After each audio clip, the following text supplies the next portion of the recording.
सावधान। नमो अरिहन्तारं नमो सिद्धारं नमो आयर्याणं नमो अच्छायानं नमो लोहे सव्यसाऊणं मंगलम भगवान वीरो मंगलम गौतमो गणी मंगलम कुंद कुंदायो जैन धर्मो सुमंगलम जैन धर्मो सुमंगलम। हमारी चर्चा आचार्य बादीव सिंह सूरीकृत श्री छत्र चूड़ामणि ग्रंथ पर चल रही है, जिसमें हम जीवनधर स्वामी के चरित्र को देख रहे हैं। जीवनधर कुमार का जन्म शमशान भूमि में हुआ था, लेकिन शमशान भूमि में होने पर भी उनका सेठ गंदोदकट के यहाँ लालन पोषण हुआ, क्योंकि पुण्य पल्ले में हो तो सारी व्यवस्थाएं हो जाती हैं। फिर धीरे धीरे वो बड़े हुए, उन्होंने आर्य नंदी गुरु से शिक्षा प्राप्त की। शिक्षा प्राप्ति के बाद गुरु आर्य नंदी वन की ओर चले गए और उन्होंने जैनेश्वरी दीक्षा अंगीकार करके मोक्ष की प्राप्ति कर ली। गुरु का वियोग होने पर जीवनधर कुमार अत्यंत दुखी हुए और रोए, लेकिन जिनके हृदय में तत्व ज्ञान का निवास होता है वह जीव तत्व ज्ञान का निवास होने पर अत्यधिक दुखी नहीं होते। फिर हमने देखा था एक घटना घटी थी कल। क्या घटना घटी थी? जिस राज्य में जीवनधर कुमार का जन्म हुआ था, या जिस राज्य में काष्टांगर राजा राज्य करता था, उस राज्य में क्या होता है, ब्याद गायों को चुरा लेते हैं। तो जो जितने भी गाय के गोपालक थे, सभी अत्यंत दुखी हो जाते हैं और राज द्वार पर जाकर राजा से निवेदन करते हैं कि हमारी गाय चोरी हो गई, हमारा रक्षक कौन है। तो काष्टांगर राजा भी अत्यंत क्रोधित हो जाता है और उन ब्यादों की सेना से लड़ने के लिए अपनी राज्य सेना को भेज देता है। ब्याद का मतलब यहाँ है, अब करना गूगल सर्च, तो ब्याद का मतलब था लुटेरे, डाकू, शिकारी वगैरह, ये सब ब्याद कहलाते हैं। तो ब्यादों की सेना ने किसको, गायों को चोरी कर कर ले गए थे, लेकिन काष्टांगार की सेना उन ब्यादों से हार जाती है। और तो फिर और दुखी होते हैं गोपालक सोचते हैं अब हमारे लिए सहारा कौन है, अब हम खुद लड़ने के लिए जाएंगे। उन गोपालकों में से एक गोप था जिसका नाम क्या था, नंदगोप। नंदगोप ने घोषणा कर दी, अगर कोई मेरी गाय छुड़ा कर लाएगा और उन ब्यादों को हरा देगा, उसके साथ मैं अपनी कन्या का विवाह कर दूंगा। और कौन सी शर्त रखी थी? हाँ, स्वर्ण में वो देगा, हाँ, स्वर्ण में पुतली या स्वर्ण में आकार का वो देगा। अब देखना, अब क्या होता है, जीवनधर कुमार अपने बल और शौर्य का प्रदर्शन करते हुए उन ब्यादों को हरा देते हैं। तो अब इन ब्यादों को हरा देने से जो नंद गोप था वो अत्यंत प्रसन्न हो जाता है और वो अपनी शर्त के अनुकूल उनकी बेटी की शादी जीवनधर कुमार से कराने का निर्णय करता है। अब देखना बीच में ट्विस्ट आएगा, जीवनधर कुमार से शादी होती है कि नहीं है देख लेना, ये इनकी पहली रानी बनती है कि नहीं बनती। देखो, अतानी सुताम दातुम स्वामी ने बार पाते कृत्या कृत्य विमूढ़ाई गाढ़ स्नेहांत चंतवा। देखो पेज नंबर है 173। चलिए, और श्लोक क्रमांक है 73। पेज नंबर 173 और श्लोक क्रमांक है 173। चलिए, अब क्या होता है, देखो, तदनंतर वह नंद को पुत्री को लाकर जीवंदर कुमार को देने के लिए जलधारा को गिराता है। निश्चय से अत्यंत स्नेह से अंत्य पुरुष कृत्याकृत्य के विचार में मूढ़ होते हैं। सरलाद, अति स्नेह से अंत हुए पुरुष यथायोग विचार किए बिना ही कुछ भी करने के लिए तैयार हो जाते हैं। जीवंदर कुमार मेरी कन्या को स्वीकार करेंगे अथवा नहीं, इसका विचार किए बिना ही अपनी कन्या को लाकर जीवंदर कुमार को देने के लिए नंद गोप ने जलधारा छोड़ दी। कोई विचार नहीं कि अति प्रसन्न थे। तो देखो अब क्या होता है, मित्र के लिए कन्या स्वीकार। शादी तो किससे करना चाह रहे थे वो नंद गोप? जीवंदर कुमार से। पर जीवंदर कुमार ने कहा ये कन्या मेरे मित्र के योग्य है, मेरे योग्य नहीं है।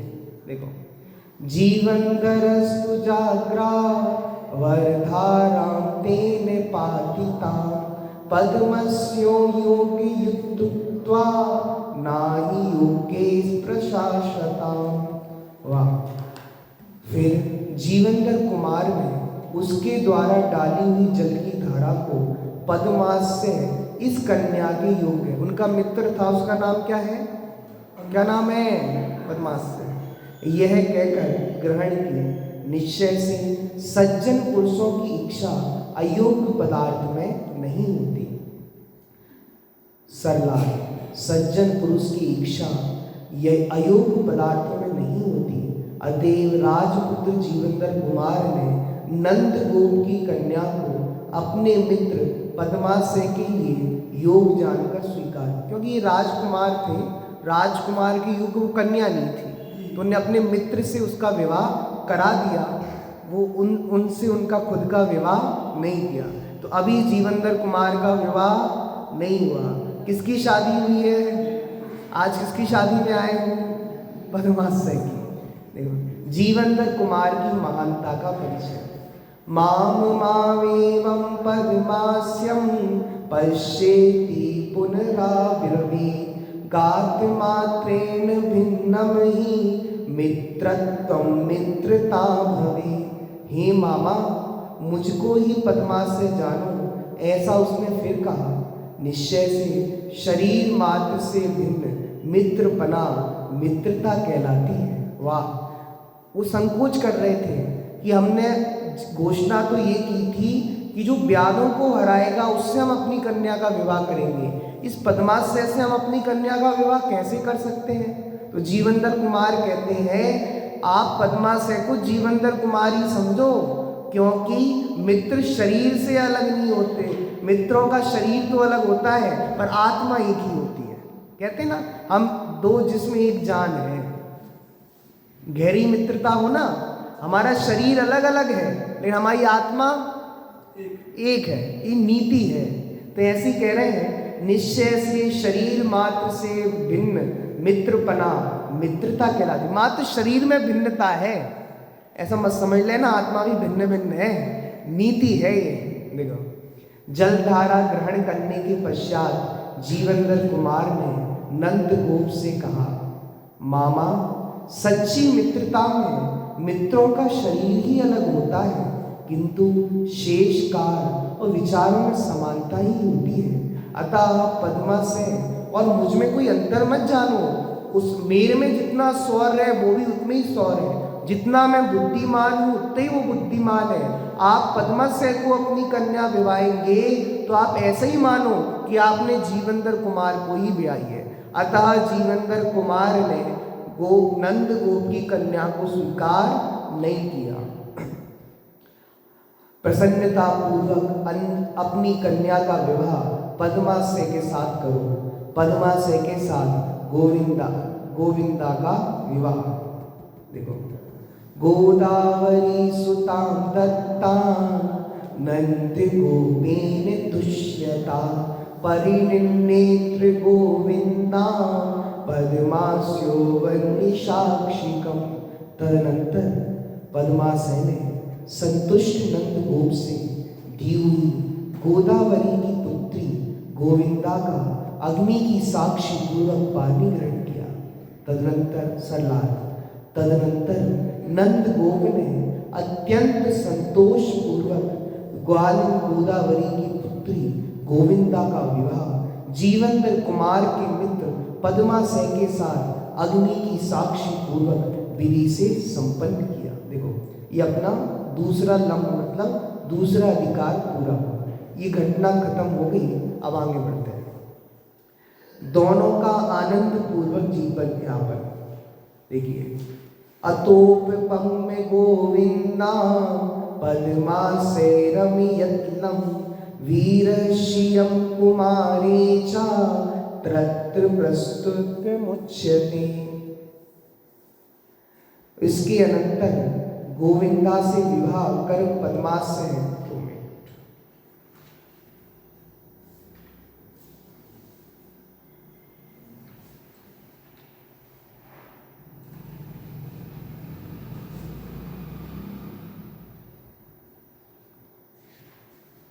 इसके अनंतर गोविंदा से विवाह कर पद्माशय आनंद पूर्वक रमण करते हुए किससे विवाह किया था? गोविंदा किसका नाम है? स्त्री का कि पुरुष का? स्त्री का।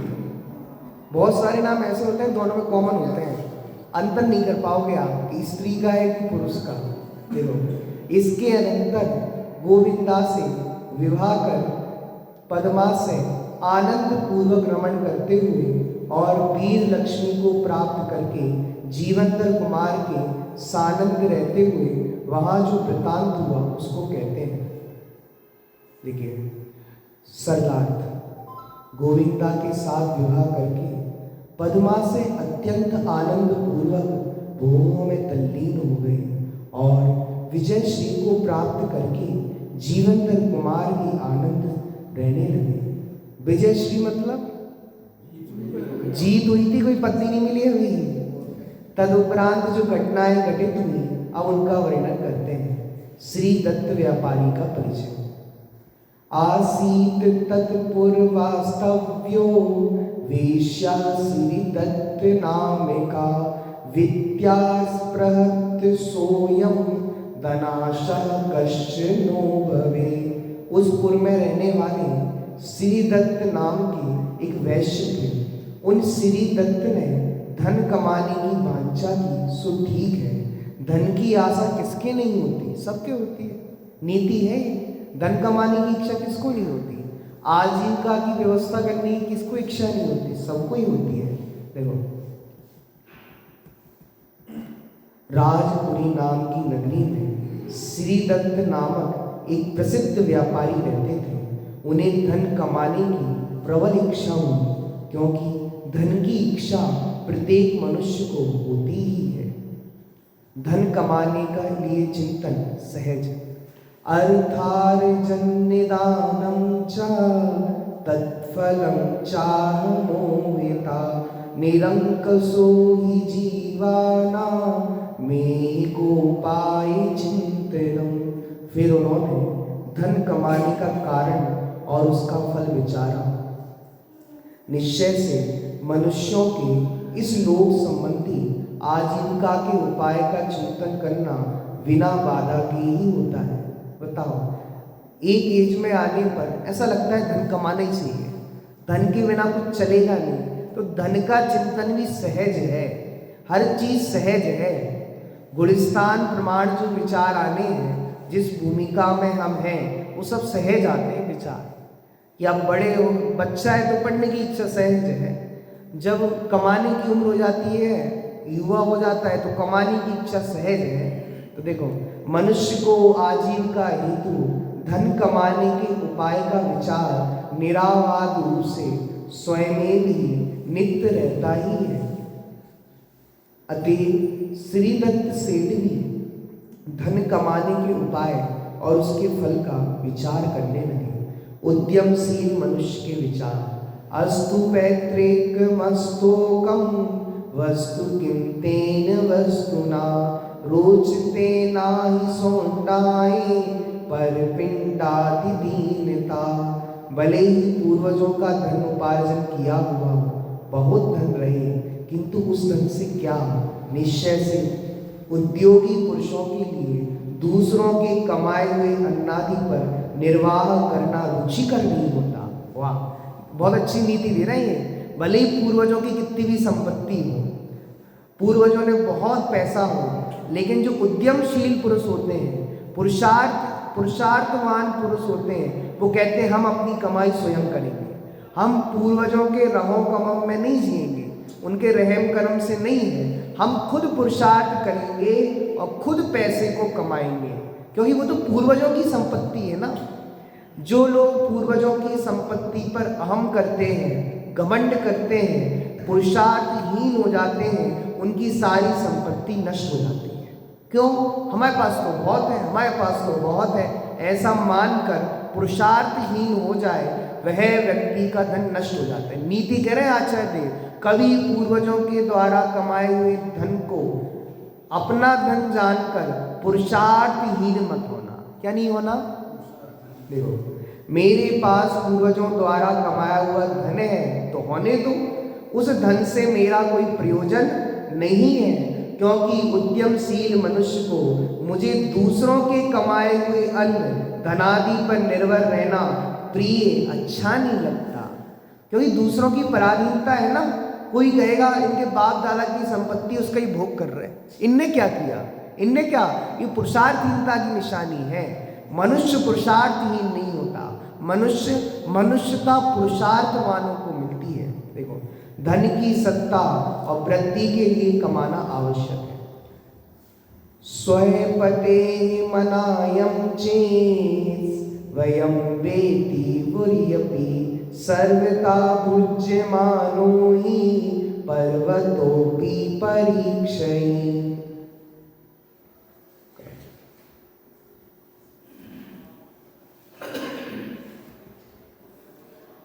देखिए, ये हो गया था। स्वयं संचित धन यदि आमदनी से रहित और व्यय से सहित हो तो बहुत भी धन समाप्त हो जाता है। बहुत अच्छी नीति दे रहे हैं, अर्थशास्त्र की नीति। इकोनॉमिक्स पढ़ा रहे आचार्य देव। क्या पढ़ा रहे? हमारे जैन दर्शन में हर फील्ड का ज्ञान है, हर फील्ड का। आपको आयुर्वेद सिखाया जाएगा, आपको इंजीनियरिंग सिखाई जाएगी, आपको अर्थशास्त्र सिखाया जाएगा, सब सिखाया जाएगा। आपको कॉमर्स पढ़नी है ना, तो ये आचार्य सिखा देंगे कॉमर्स। बताओ, क्योंकि हमारे आचार्य ने सारे विषयों में ज्ञान दिया है। जैन साहित्य इतना विशाल साहित्य है कि आज भी इतने ग्रंथ हैं। नाट्यशास्त्र सीखना है, नाट्यशास्त्र है। संगीत सीखना है, संगीत है। एक संगीत समयसार नाम का ग्रंथ है। यूनिवर्सिटी चलती है संगीत की, जो संगीत में एमए करते हैं, उनके कोर्स में संगीत समयसार। जो हम पढ़ते हैं वो समयसार नहीं, संगीत का ज्ञान किया उस समयसार में। गणित का क्या, आचार्य का नाम ही भूल रहा हूँ मैं, बहुत अच्छा ग्रंथ है। एक नाट्यशास्त्र है हमारे यहाँ। ऐसी कोई विद्या नहीं है जिस पे आचार्य ने कोई काम नहीं किया हो। सारी विद्याएं हैं जैन दर्शन में।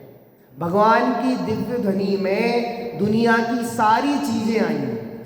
ऐसी कोई भी चीज नहीं छूटी जो भगवान के 12 अंगों में नहीं आया। आप कोई विषय बोलो, मैं आपको उस विषय के बारे में बताऊंगा। कौन सी विषय, कोई नहीं छूटा, सब विषय के ग्रंथ हैं। एक गणित सार लिखा है आचार्य महावीर आचार्य ने। गणित का बहुत सुंदर ज्ञान है, कोई सा विषय नहीं छूटा आचार्य। तो देखो, अर्थशास्त्र के बारे में कितनी अच्छी बात कर रहे हैं। स्वयं संचित धन यदि आमदनी से रहित है, व्यय से सहित है, तो बहुत भी समाप्त हो जाता है। बहुत धन है, खर्च करते जाओ, कमाओ नहीं तो धन एक दिन नष्ट हो जाएगा कि नहीं हो जाएगा? हो जाएगा। इसलिए आचार्य कह रहे हैं कि सुनो, धन कमाओ और खर्च करो, दोनों बराबर होना चाहिए। वो आपको मैंने बताया ना, कमंडलू में अर्थशास्त्र है। किसमें अर्थशास्त्र है बताओ? एक बार मनमोहन सिंह जी जब भारत के वित्त मंत्री थे तो विद्यानंद जी महाराज के पास पहुंचे, जो दिल्ली में थे, क्योंकि उनका बहुत नाम सुना था। उनने गए तो मनमोहन सिंह से पूछते, आप वित्त मंत्री हैं ना देश के, तो जो हमारा आप कमंडलू देख रहे हैं ना, कमंडलू, इसमें भूमंडल का अर्थशास्त्र छिपा हुआ है। किसका? आय व्यय मुके मुनि कमंडलेव निर्दर्शनम। मतलब मुनिराज के कमंडलू में भूमंडल का अर्थशास्त्र छिपा हुआ है। अब वो वित्त मंत्री इतने बड़े इकोनॉमिक्स चक्कर खा गया, कमंडलू में अर्थशास्त्र कैसे हो सकता है? हमने तो किताबों में पढ़ा है, किताबों में होता है, कमंडलू में कैसे अर्थशास्त्र हो सकता है? बहुत देर तक देखते रहे, बहुत देर तक सोचते रहे, कोई जवाब नहीं मिला उनको। तो महाराज ने कहा चलो बैठो आप शांति, हम बताते हैं कमंडलू में अर्थशास्त्र कैसे है। उनने कहा देखो, कमंडलू में हम पानी डालते हैं, वो हिस्सा बड़ा होता है और पानी निकलने का हिस्सा छोटा होता है। इसका मतलब ये है अगर आमदनी ज़्यादा हो, खर्चा कम हो, तो घर की व्यवस्था सही रहती है। क्या कहा? आमदनी ज़्यादा हो और खर्चा कम हो तो घर की व्यवस्था सही रहती है, घर का अर्थशास्त्र सही रहता है। लेकिन आमदनी कम हो, खर्चा ज़्यादा हो तो अर्थशास्त्र बिगड़ जाता है। आज यही तो हो रहा है। लोन वाले क्यों फेमस हो रहे हैं? आजकल दुनिया को स्टैंडर्ड पसंद है। भाई साहब अच्छी गाड़ी चाहिए, लोन ले लेंगे। अच्छा मकान चाहिए, लोन ले लेंगे। भाई साहब दोगे कैसे? कमाई नहीं है इतनी, लेकिन लोन के नाम पे ये लोन वो लोन, पता नहीं कौन कौन से लोन लेके बैठे। स्टेटस होना चाहिए, हमारा स्टेटस होना चाहिए। भैया आचार्यों से अर्थशास्त्र पढ़ो, जितनी आमदनी हो उससे कम खर्चा हो। क्यों कम खर्चा हो? बाकी क्यों बचा लें? बीमार पड़ोगे तब काम में नहीं आएगा। मंदिर में दान देने का विचार नहीं है क्या? नहीं, हम तो जितना कमाएंगे उतना ही क्या कर देंगे फिर भैया? खर्च कर देंगे। ये अच्छा अर्थशास्त्र है कि नहीं है? नहीं भी भैया, जितना कमाओ उससे ज़्यादा खर्च नहीं करना, जितना कमाओ उतना ही खर्च नहीं करना, और जितना कमाओ उससे कम ही खर्च करना। क्यों? और भी तो जरूरत होती है। हम क्यों सेविंग करके रखते हैं? पूरे खर्च क्यों नहीं करते? इसलिए कमंडलू में अर्थशास्त्र छुपा हुआ है। देखने की दृष्टि चाहिए।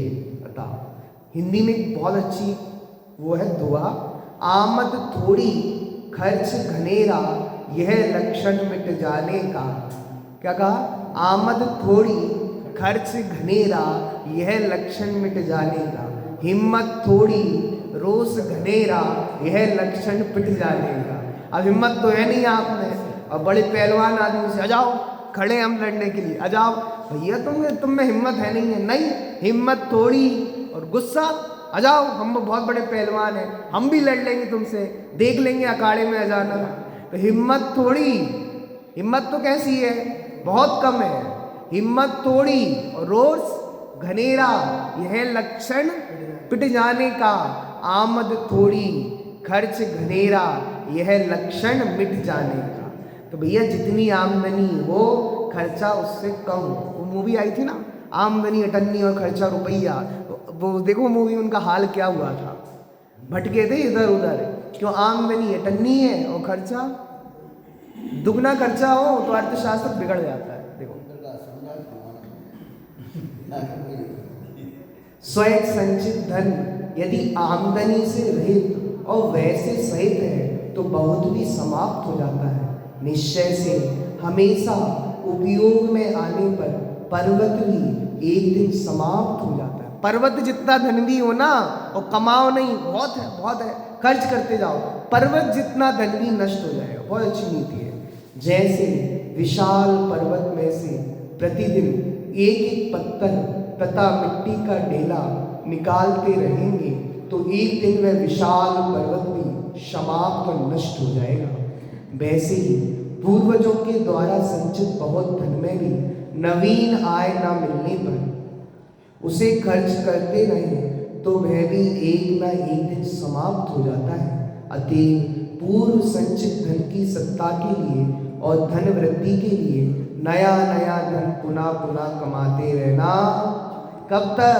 80 साल तक, 90 साल तक, कितने साल तक कमाओ कमाओ, जब तक शरीर में रक्त की अंतिम बूंद है तब तक कमाएंगे। ऐसा नहीं कह रहे, कमाते रहना चीज का मतलब ये कि छोड़, एक लिमिट पे आने में छोड़ दो।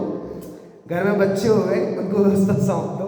देखो, दरिद्रता का दुख, दारिद्र्या परम नास्ति जंतु नापत्रुतुदम। अत्यक्तम मरणम प्राणी प्राणिनाम ही दरिद्रता। मनुष्यों को दरिद्रता से बढ़कर दूसरा कोई दुख देने वाला नहीं है। निश्चय से जीवों की दरिद्रता प्राणों की निकले बिना ही मरण के समान है। दरिद्रता तो मरण के समान है। मनुष्य को दारिद्र्य से बढ़कर अन्य कोई बड़ा दुख नहीं है, क्योंकि दरिद्रता मनुष्यों को प्राणों के निकले बिना ही जीवित मरण है। दरिद्रता का जीवन देखो ना, जो लोग भीख मांग मांग कर खाते हैं, जिनके एक टाइम के भोजन की व्यवस्था नहीं है, वो तो यही सोचते हैं मरे ही हुए हैं, जिंदे कहाँ हैं बताओ। कहते हैं इससे बढ़िया तो मर जाए। क्या कहते हैं? इससे बढ़िया तो हम मर जाएं, ये तो मौत का ही जीवन है। तो दरिद्रता कोई अच्छी चीज नहीं है। निर्धनता से होने वाला दुख मानसिक दुख है। शारीरिक दुख से मानसिक दुख नियम से अधिक पीड़ादायक होता है। अतः निर्धनता से बढ़कर मनुष्य जीवन में अन्य कोई बड़ा दुख नहीं है। मरण का दुख तो जीवन में मरण के समय एक बार ही होता है, किंतु निर्धनता का दुख मनुष्य को प्रतिक्षण प्रतिपल होता ही रहता है। इसलिए भैया कमाओ, योग करो। आचार्य कह रहे नीति है। देखो, निर्धन के गुण और विद्या की स्थिति। रिक्तस्य हि न जागर्ति कीर्तनीयो खिलो गुणा हंता किं तेन विद्यापि विद्यमाना न शोभते। निश्चय से निर्धन पुरुष के जगत प्रशंसनीय संपूर्ण गुण प्रकाशित नहीं होते। खेद की बात है, और तो क्या उसकी विद्यमान विद्या भी सुशोभित नहीं होती। क्या कह रहे हैं? कोई निर्धन हो उसकी कौन पूछ करता है? उसमें कितने भी गुण हो तो कौन गीत गाएगा उन गुण के? दरिद्र व्यक्ति के कोई गुण गीत नहीं गाता। उसमें विद्यमान विद्या भी हो तो कोई उसकी पूछ है ही नहीं। सरलाद, निर्धन व्यक्ति के जगत प्रशंसनीय गुण भी प्रकाशित प्रसिद्ध नहीं होते। इतना ही नहीं, खेद की बात तो ये है कि उसकी विद्यमान स्पष्ट और प्रकट विद्याएं भी शोभमान नहीं होती। निर्धन मनुष्य सतत अपनी गरीबी के विषय में ही सोचता रहता है। अतएव उसके विद्यमान विशेष गुण और प्राप्त की हुई विद्याओं के प्रति उसका आत्मविश्वास क्रम क्रम से कम होता रहता है। उसे विश्वास नहीं रहता गुणों का, अपनी शक्तियों का। वह अपने को स्वयं ही दीनहीन अपात्र मानने लगता है। जो स्वयं ही अपने को भीतर और बाहर से दीनहीन मानेगा, उसे अन्य लोग गुणवान और विद्यामान कैसे मानेंगे?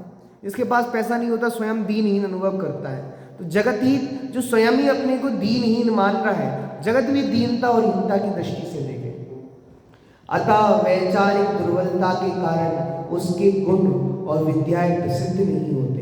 निर्धन अवस्था में भी आत्मविश्वास रखने वाले पुरुषार्थी मनुष्य की निर्धनता निकल जाती है, वह महान हो जाता है। श्लोक में जो रिक्तस्य शब्द आया है उसका आत्मविश्वास मनोधैर्य से रहित भी कर सकते हैं। दरिद्री की दयनीय दशा। शाद किंचित करा सोयम मां किंचिन्नेन वंचिता अल्मन्यै ससाकूतम धन्य वक्त्रम च पश्यति। वह दरिद्र पुरुष दरिद्रता से ठगाया हुआ कुछ भी नहीं कर सकता। बहुत कहने से क्या, वह दरिद्री पुरुष अभिप्राय सहित धनिक पुरुषों के मुख की ओर देखता है। वो दरिद्री पुरुष किसकी ओर देखता है? धनवानों की ओर देखता है। इसलिए उस सेठ के मन में क्या विचार आया? पैसे कमाने का। किसका विचार आया? कथा मत भूल जाना। कौन थे कथा में? सेठ। वो क्या कमाने जा रहे हैं? पैसे कमाने। तो आचार्य देव यही बता रहे हैं वो पैसे कमाने क्यों जा रहे हैं, क्योंकि पैसे से जगत में प्रशंसा होती है, दरिद्रता की कौन पूछता है। देखो, निर्धनता द्वारा ठगाया गया मनुष्य किम कर्तव्य मूल कर्तव्यता कर्म के विचार से शून्य हो जाता है। इन बातों की तो क्या चर्चा करें। वह निर्धन मनुष्य कुछ मिलेगा इस आशा से धनवान मनुष्यों का मुंह ताकने लगता है।